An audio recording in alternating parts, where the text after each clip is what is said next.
Why do some practices struggle to find excellent patients while others are thriving and booming like never before? Join the Advanced Membership Network and you'll learn how to find patients that are 5 to 8 times more valuable. You heard that right, 5 to 8 times more valuable than the average insurance patient. Apply to see if you qualify to join Advanced Membership Mastery today by visiting yourpracticegrowth.com/AMM. That's yourpracticegrowth.com/AMM to apply today.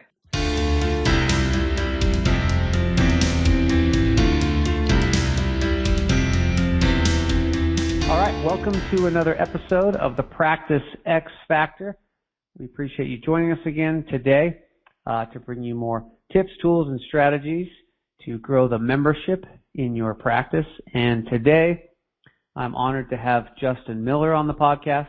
I've known Justin for several years through some marketing groups that we're both part of, and I'm also a client of Justin's, which we'll get into more into a minute. But a little bit about Justin. He is the founder and owner of Profit 911, which is a marketing and consulting agency. They help grow your business through different marketing systems and strategies. Justin's a small business marketing system specialist. He helps professional service businesses such as dentists, doctors, lawyers, attorneys, CPAs get more customers and sales by implementing marketing systems in their company. He started his first real company as a mobile DJ in 1996 at the age of 14. Even though he sold the company, it's still in operation, and he's since spun off several other companies' services. So, Justin, thank you for joining us on the podcast. What did I miss, and what else would you like to tell our listeners? Oh, man, we went like way back there on my bio. I mean, we can talk about selling greeting cards door to door, but perfect. I've always kind of been an entrepreneur. So. Yeah, absolutely. So how did you end up where you're at now with Profit 911, getting into, different types of direct response marketing, email, mail, direct mail, those kind of things? Yeah, the turn from being a wedding disc jockey doing high-end weddings to being a marketing agency owner, which does not seem like a linear path. The abbreviated version is when I was sitting at a DJ conference in Orlando, Florida at the age of about 16, there was a guy on stage talking about marketing. It was the only one, by the way, talking at marketing at this conference. And yes, I was at a professional conference when I was 16 years old. And he sold an information product at the back of the room, telling people about sales letters, and had templates for newsletters and sales letters for DJs and business card templates and stuff like that. And I bought, because something inside me said, hey, this is the missing piece, this is what I really need to know. DJing and playing music and all that part's cool, but if I want to make a business out of this, I better learn marketing. So that guy's name, by the way, was Dave D., who you and I both know still. And I followed Dave for quite a while. I implemented what he was teaching in my company. If any of you happen to know who Dave D. is, he'll no doubt also know Dan Kennedy, or have heard his name. Found my way to Planet Dan, as they call it, and bought a bunch of stuff there and implemented. And the DJ business was really a playground for marketing for me. Yes, it was my full-time occupation, and we had several staff members, and we're large for our area here. But it's where I cut my teeth on implementing everything I learned about marketing, direct mail, follow-up, CRM systems. And then I began helping other people do the same. In that industry first, and then outside of that industry. And now I don't even know if we have any clients related to that industry, maybe a couple still lingering around. But I made that pivot to full-time marketing agency. I think I sold it just over 5 years ago. The man I sold it to, his name's Kevin. We were recording podcasts ourselves earlier today, so he's my co-host. And we're kind of going gangbusters ever since. We've been growing 200+% year over year for 3 years now. And as I was telling you privately, things are a bit chaotic. There's construction always. There's new faces. It's a fun time to be going, and it's all marketing driven. Well, I think, what I've noticed from your history is, at age 16, you were out there hustling at a conference. So I think it's no coincidence that now, it's your still young age, that you're growing 200% year over year, because, sometimes those seeds take a while to water and fertilize, and then all of a sudden things start to materialize and they take off. But, some of my peeps listening to this, which are primarily practice owners, run into some of those same things where they, build or add to their office, and all of a sudden they're growing like crazy. And like you said, if we don't manage and monitor things correctly, then sometimes we can just feed a problem or something that isn't working well, and it's like cancer. It just grows and grows. So what do you attribute to, like some practice owners I know have known they wanted to own a dental practice since they were like a kid. Others, it took a while. Some even had other careers, and then, came around to dentistry or some type of practice ownership. For me, it was like one day in high school, my mom was like, "You should be a dentist," because she was always going to the dentist, and that was all it took, And the good part was, is I loved it. I love being a practice owner. It's a lot of fun, and really enjoy, sharing and meeting with other practice owners just as much as I do running my own practice. So what was it for you at age 16 and beyond that, gave you kind of that fire in the belly that got you to where you are now? Yeah, I mean, the very initial onset was probably just finding ways to make money, because when you're below 16, by the way, I started that company when I was 14. I was DJing weddings before I could even drive, which I look back and, people probably thought they were crazy after they hired me and saw me show up, but they were always happy by the end of the night. Cool. But beyond that, I've just fueled what I'm interested in. So probably in my early 20s, if I'm thinking back, I used to say, what I look back and think is stupid now, I'm like, I want to be retired by the age of 25 or 30 or something like that. Now that I'm looking back, though, I just changed my definition of retired and decided I've been retired the whole time, because I've followed what I wanted, I've done what I've wanted, and been successful enough at it to keep doing it. So even shifting industries was really just following what I personally had an interest in and wanted to do. And it's also in line with who I am, practicing what I preach. And, everyone that works in the current company, our job is to help small business owners and entrepreneurs. And that's, our driving charge.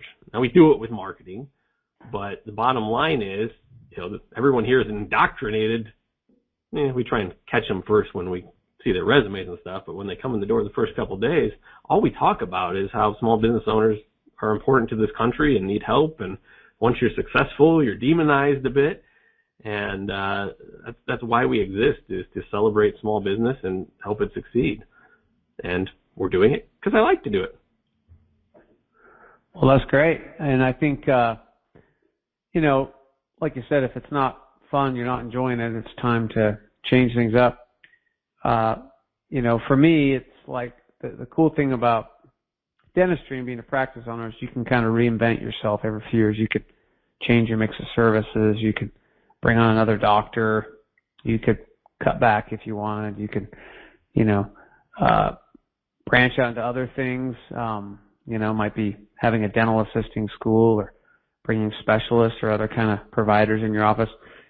But when we're talking about the podcast and we're focusing on memberships, what we're really helping practice owners do is, right now there's this big shift where corporate dentistry is making a big push.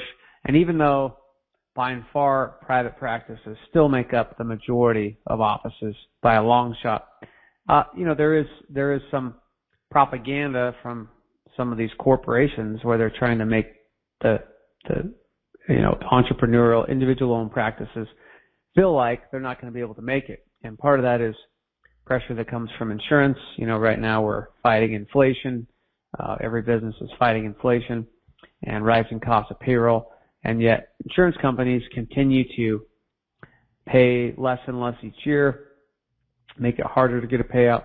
And although we're very insurance friendly, we're not an insurance driven organization. And so we really want to help our listeners create members rather than patients, because we feel like a patient can go anywhere, but a member is someone who wants to stay with you and has some loyalty and feels like they want to be a part of that. So a big thing for us has been, relationship-driven marketing.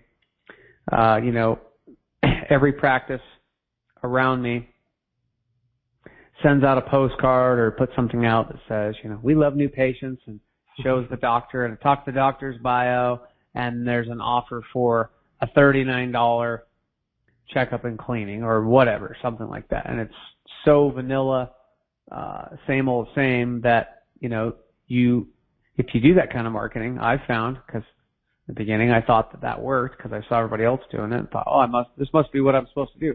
And we would just attract low quality patients that weren't a good fit for us. And as we pivoted to a membership practice and grew that portion, we just find we have happier, better patients who stay, pay, and refer. So from your standpoint, maybe share with our listeners some things that you see working right now in direct response marketing that would help them to build stronger relationships with their patients, who they could, in a lot of cases for us, even turn them into members where they'll drop their insurance and opt for a membership plan because they find it aligns so much better with, maybe the level of dentistry they want to get. So what would you suggest for our listeners that they could,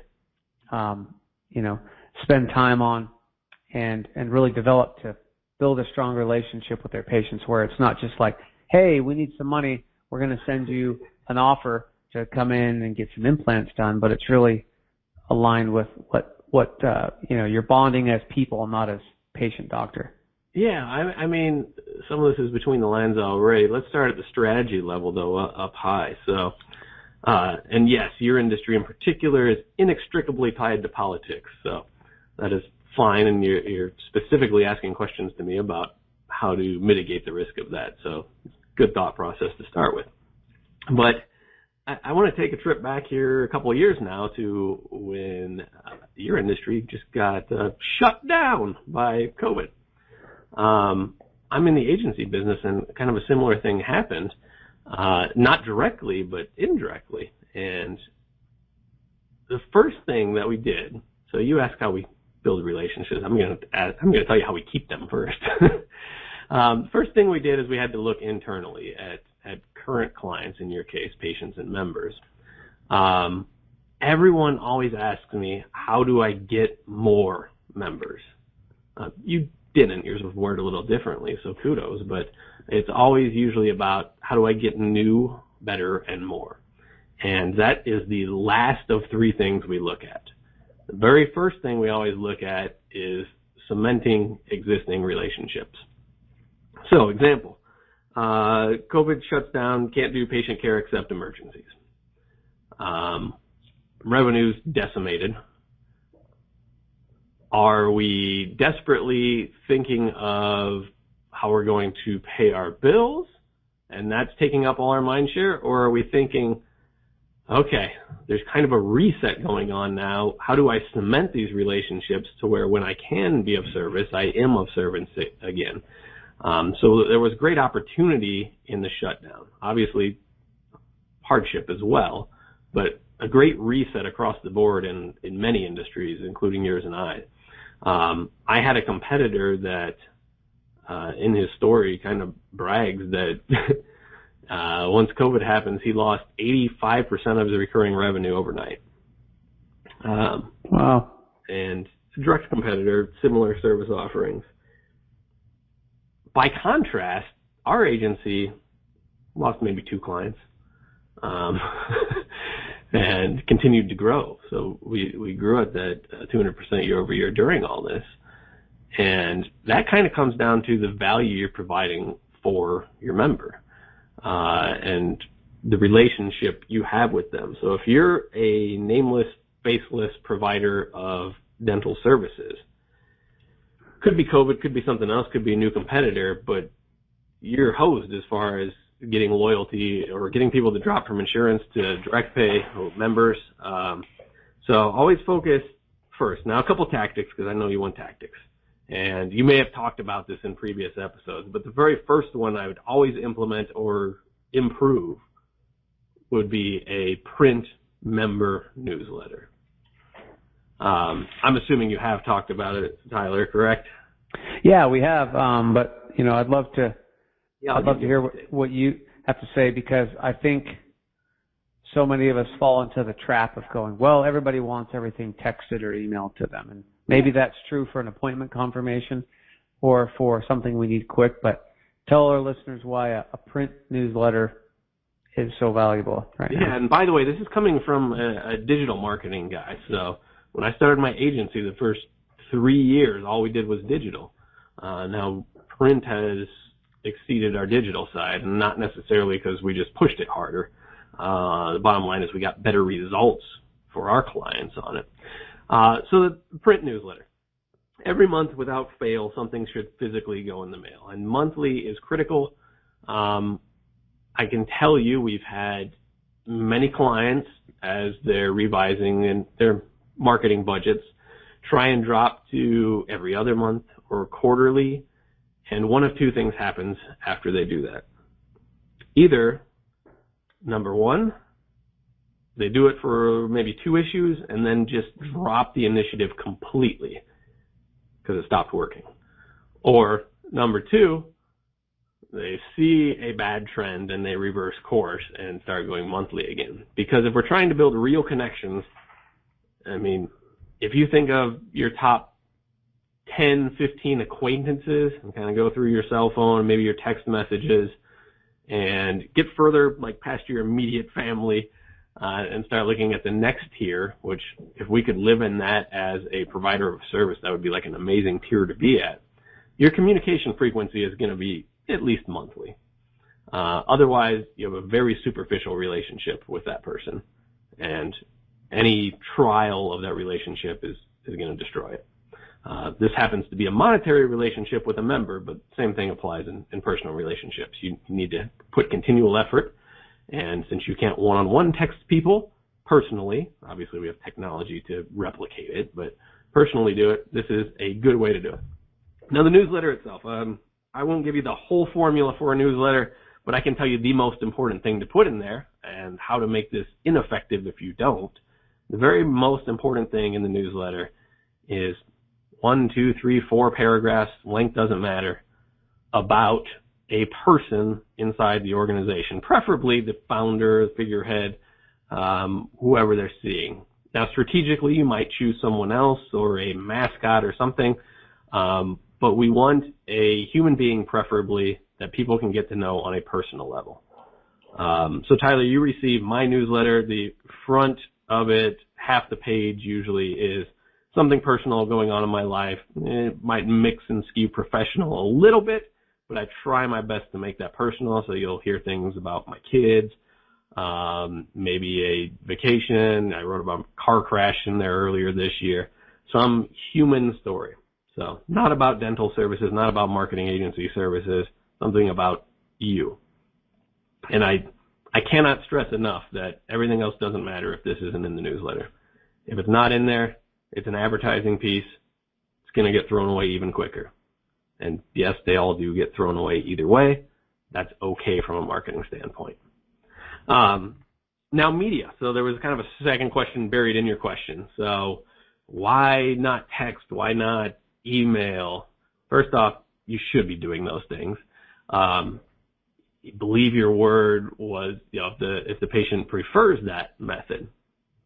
Now, this is really interesting because what people say they prefer and what they respond to oftentimes are not the same.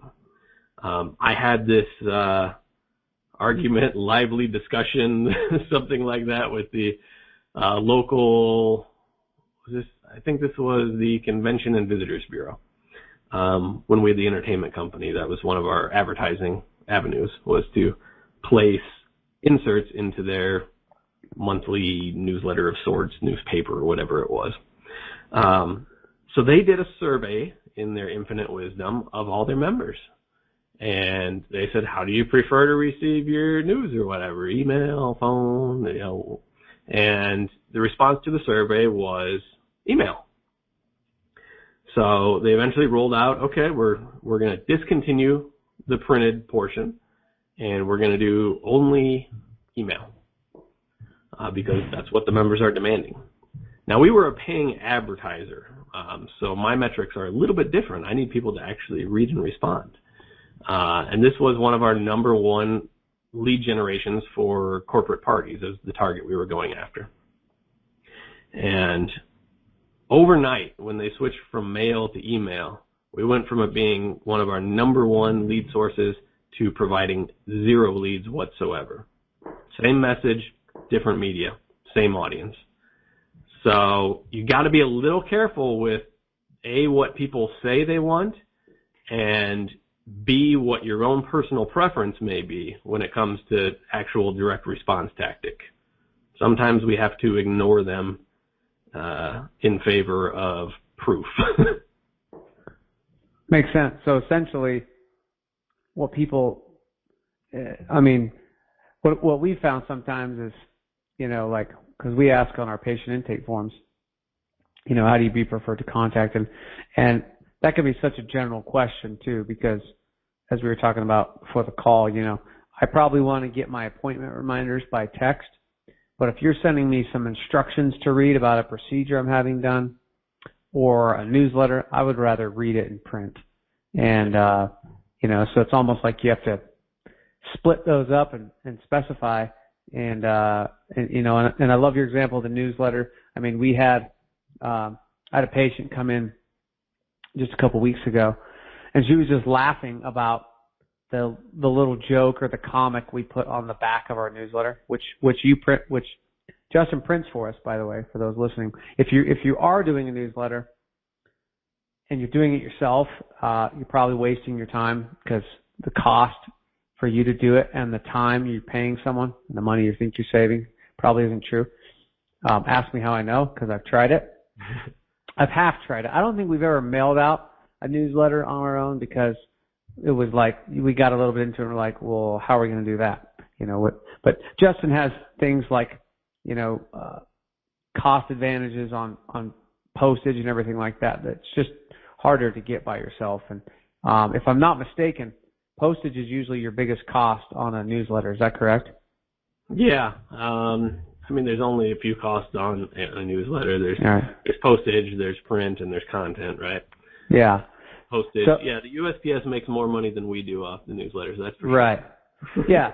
So, if Justin can help you use a different rate that's less than what a stamp would be, that alone might be the cost savings. But more importantly is it's on time, it's consistent, and it's easier to do than you think. I mean, if you sit down for 15 minutes with your team and brainstorm some ideas, you can come up with a template, or you can have Justin do the whole thing for you if you want. They can help you find someone to ghostwrite it and everything. But, for us, it's like there's 6 or 8 key components we put in there every month that we know people respond to and they comment about in the office. So we just keep those. And even though to us it feels the same, to patients it feels very different because it's different article, different content, different pictures. But I also love, some real content about a person that you mentioned. We try to have pictures in there too of real faces. It might be a before and after of a celebrity, or it might be a new team member in the office, or a patient of the month, or a trip that I went on with my wife or something like that. But people like real stories. We in the past, we used a newsletter company that was helping us, get new patients, and they were recommended to us. But like the whole newsletter was about teeth and dentistry and services. And the more I learned about it, I'm like, this is just scaring people away because they're opening it up and they're seeing. From the outside looking in, I'm not going to read a whole lot about that. No. And I might Google a specific procedure or pain I'm having, but I'm not going to read a newsletter every month, right? Yeah, I mean, it would have stuff about, gum disease and teeth and implants. It's like half the people we're appealing to are scared or terrified of the dentist. It's not going to help when we show pictures of teeth in pink gums that are out of the mouth. That's not going to get anybody in anytime fast. So I think, your point is perfect of, hey, start with a print newsletter and you can build around that. as far, outside the print newsletter, what else are you seeing that would be working to help cement existing relationships? Because I love that you brought that up. There's no way to retain 100% of patients. Someone's always dying, moving, changing jobs, getting married, getting divorced, changing insurance, whatever. But, if you just retain, what's the statistics? Like 5 to 10% more of your patients, you can have like up to a 90% increase in profit because it's so crazy. Yeah, it's so expensive to try to keep recruiting new patients. So we believe new patients are very important, especially referrals. But what else? What else would you suggest to piggyback with that? In the agency that could be adapted very easily for a membership model, and they revolve around gifting. So there were kind of 2 times as a client of ours you may get a gift, and you may want to use this for members. The very first one is when you become a new member, first time spend or first time interaction that looks like it's going to become a loyal relationship. You're going to get a token thank you gift of some sort. I believe our current one is brownies. What it is not so much as important as the fact that it goes out.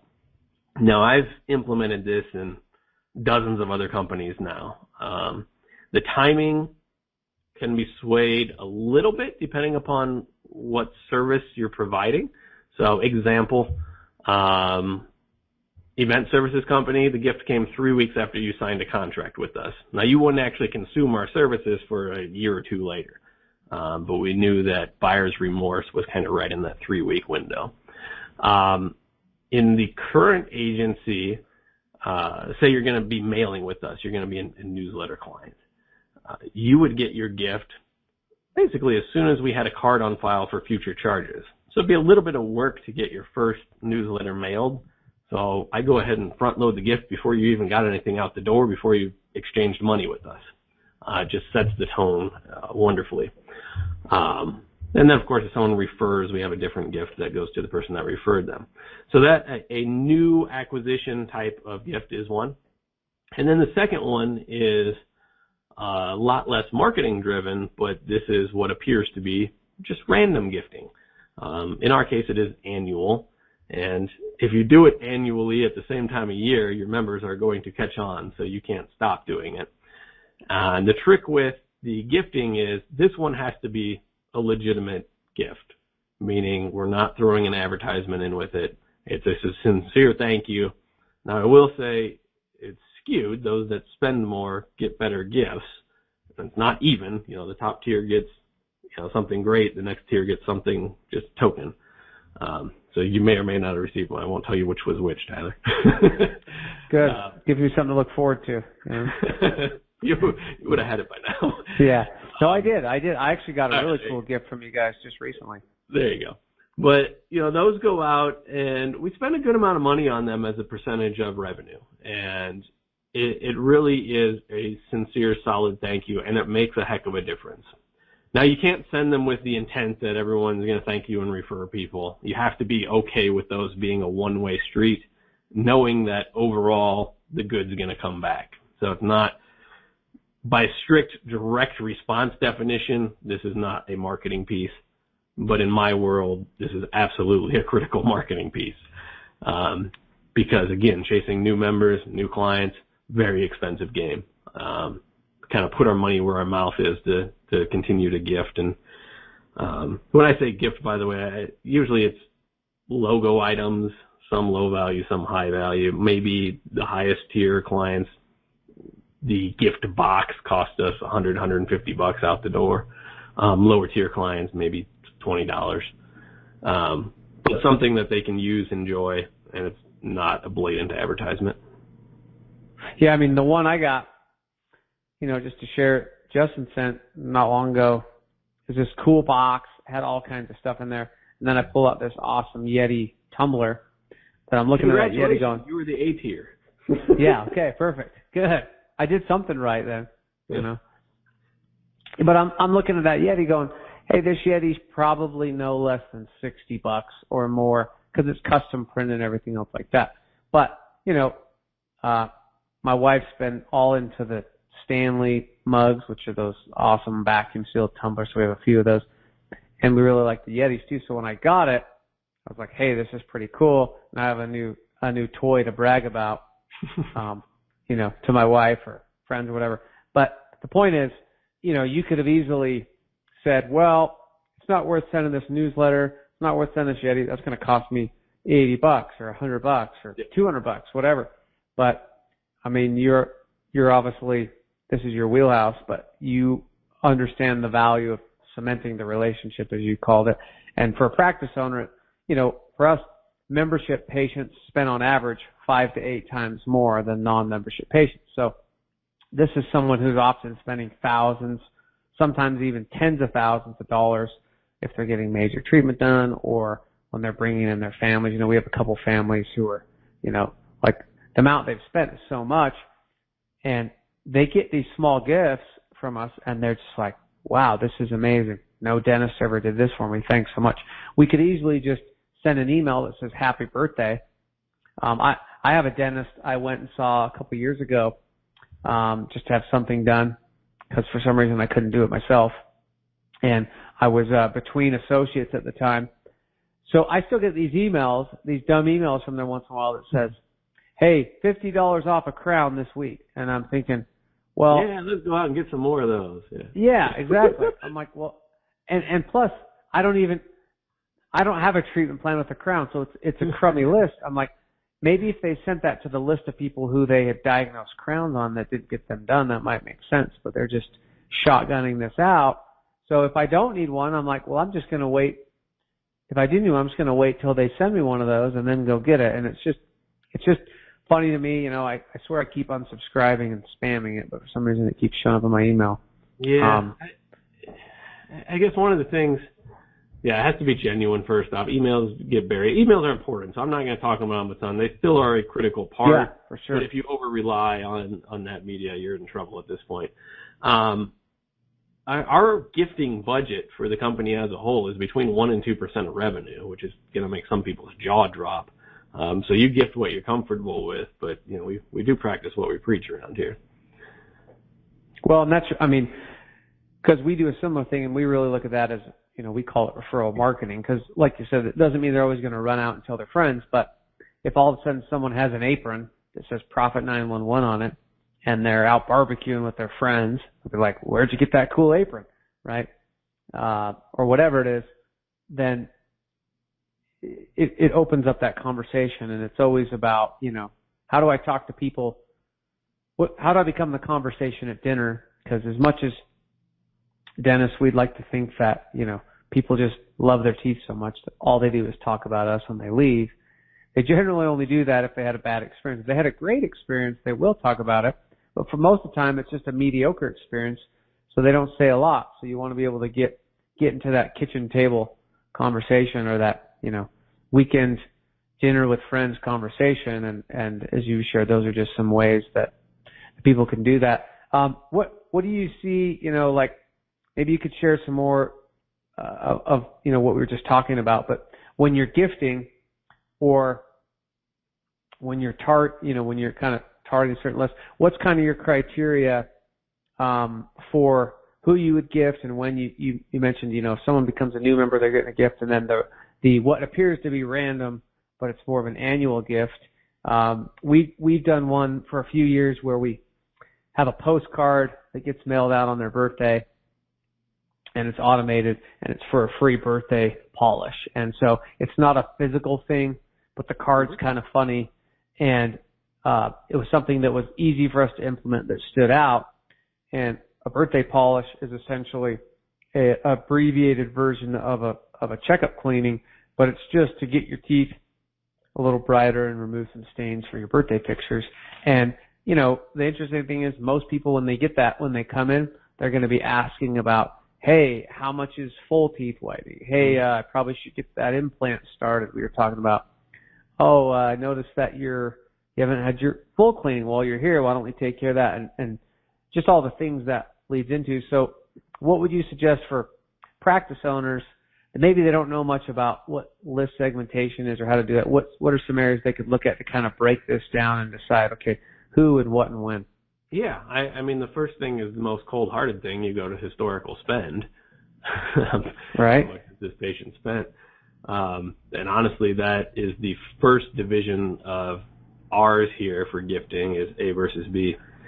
The second thing we go to is potential or current behavior of referral. So have they sent us referrals, or are they someone that should be and is in a position to be? So if you have someone more influential that's coming in, and that could mean different things to different markets, right? Maybe well-known, maybe well-connected, something like that. Yes, they get treated differently to the extent that you can. See, you got more regulations than I do. The members, you won't have them, but insurance-based, you will. We get to do all kinds of fun stuff like that. When you should send them, you know what? It's more so when not to send them. So we try and avoid gifting times of year. So in this end of the year, around Christmas and other holidays, is the hardest time to get noticed as it being an authentic gift. You can't compete against Santa Claus. You can't compete against their family and friends.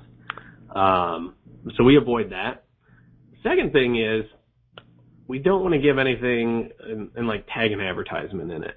So if you're using gifting as a strategy, it's between the lines, like reciprocity, you know, I gave you something that solidifies the relationship. You don't have to overtly point it out or put an advertisement in there.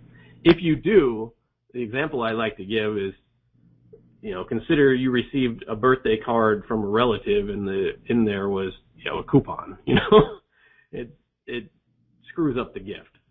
By the way, with referrals, so you mentioned specifically referral marketing, like our logo items and stuff, that would be like a secondary benefit, not even on my radar, because I don't expect you to refer because I gave you a Yeti.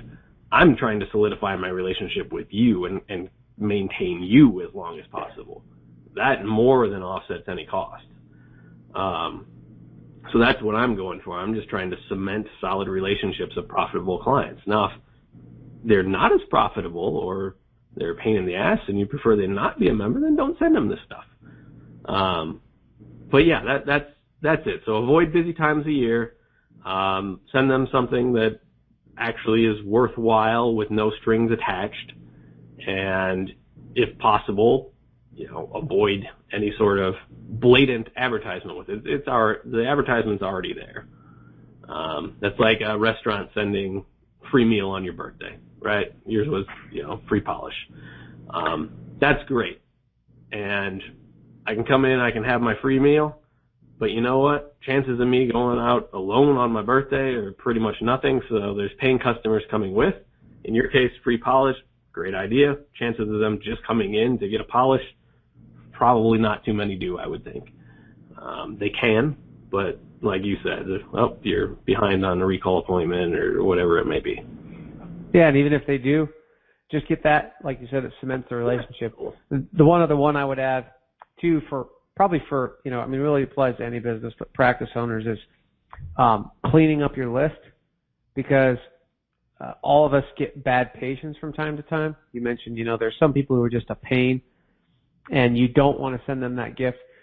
So for us, we have a virtual assistant who handles a lot of this, but we just have a simple spreadsheet that if a patient comes in and we're going to archive them, which basically means we're taking their address, phone number. We don't delete the information, but we take it out of anywhere that it would show up in a spreadsheet and bury it, so it's there for medical legal reasons.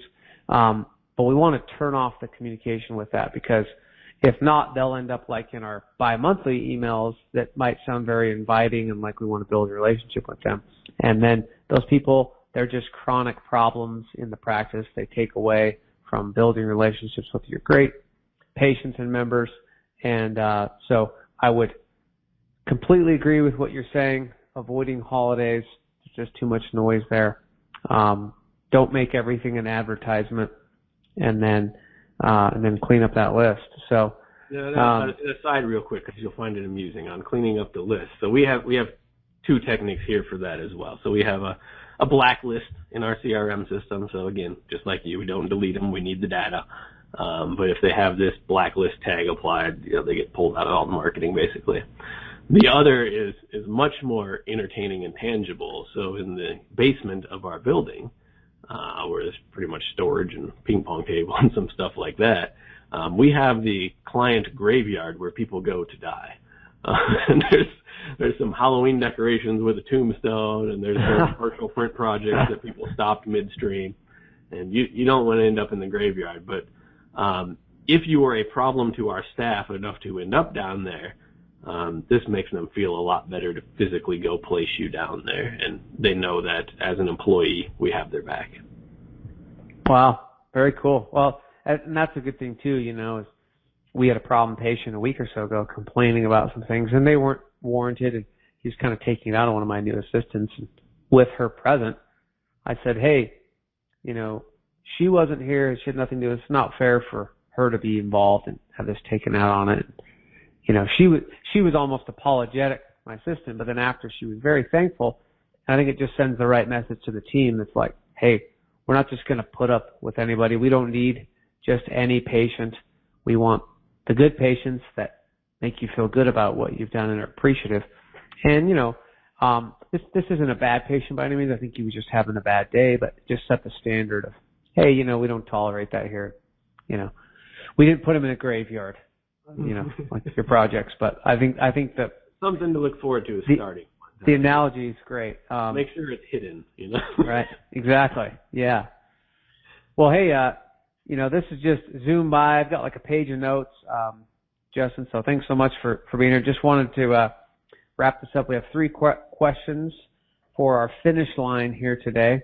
First question for you is, what is a book that you would recommend listeners read? It could be a book you did or someone else that would help them specifically with building relationships with the members in their practice. So the ones I'm reading are on organizational development. However, you could apply it. So the book that's top on my list right now is called The People Part by Annie Hyman Pratt. She built a very large company called the Tea Leaf, I believe it was, coffee chain. You'll have to excuse me for not knowing it. It was West Coast.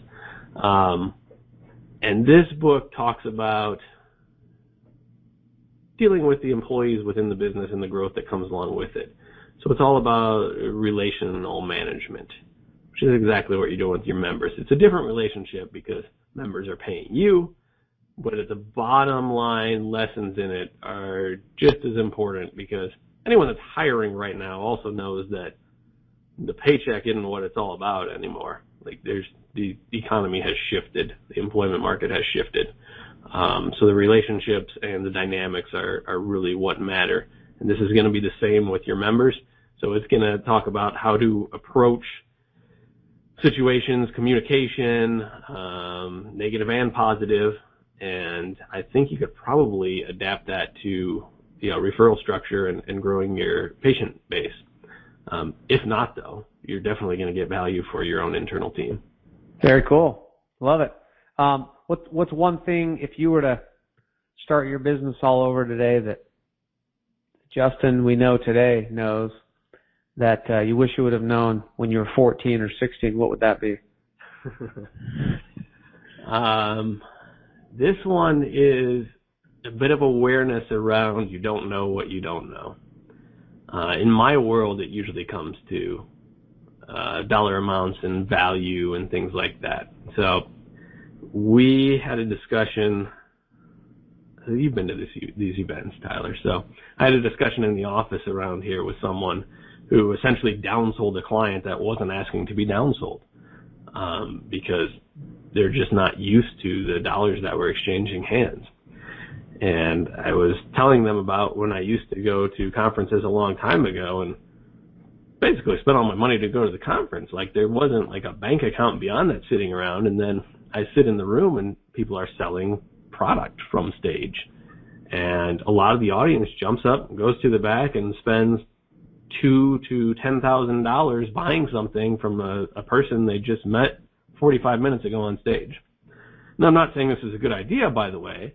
It may or may not be, but the fact that there was an economy and a mindset that I had never been exposed to was huge. So the lesson I got out of that at this point is really looking into people and who can solve my problems or who has already been there, not how to do it. Which, by the way, is another book on my shelf, Who Not How. It's a good one. Well, that's great. I think that's perfect advice. I mean, this is part of getting in the insurance mentality, but it's easy for us as practice owners to go, hey, this patient's asking about questions or how much it costs. They probably want to get the least amount done, but you have to just be very transparent with people, which is part of how our case acceptance at our dental practice is twice the national average, and that's simply because we just have conversation about, hey, are you hoping to get this done now, or are you thinking of getting this done later? Now, that might not quite align with what the clinical recommendations are, because sometimes maybe there's an infected tooth or something that we would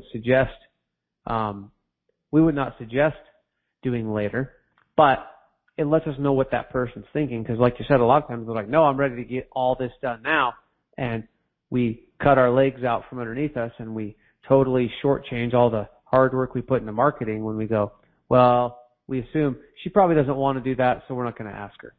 And be very careful with assumption, right? Yeah, exactly. So, well, cool. All right, third question is, how can listeners learn more about you, what you do, if they want to learn more about, marketing services, newsletter services, more how you can help their practices grow? How could they reach out to you? Yeah, a couple ways. First off, if you just want to research, you can do it on our website, profit911.biz. Don't copy our website, by the way. Never do what we're doing, because we're cobbler has no shoes kind of people. Our clients get all the time. You'll find basic info up there. Second is you can just shoot me an email. My email address is justin@profit911.biz. That goes to me and only me. And as long as your question is within my realm, I will respond directly. If it is a technical question that someone else here knows the answer better to, I will CC them and they will answer it for you. Very cool. Awesome. Well, I definitely recommend you reach out to Justin. As you probably learned from this podcast, he had lots of great nuggets and tools in there that you can start using right away, and also some things that probably, if you're listening, you could improve or add to your practice that you're not, to sharpen your relationship with your patients and get a better return on your marketing. So, Justin, thanks again. Really great to connect with you again. Always appreciate your insight and feedback, and thanks for helping us connect with our patients and members. Absolutely. Okay, have a good one. We'll hope to get you back on in the future. Looking forward to it. For more tools and tips on how to create an X Factor membership practice, visit yourpracticegrowth.com and subscribe to our free weekly email today.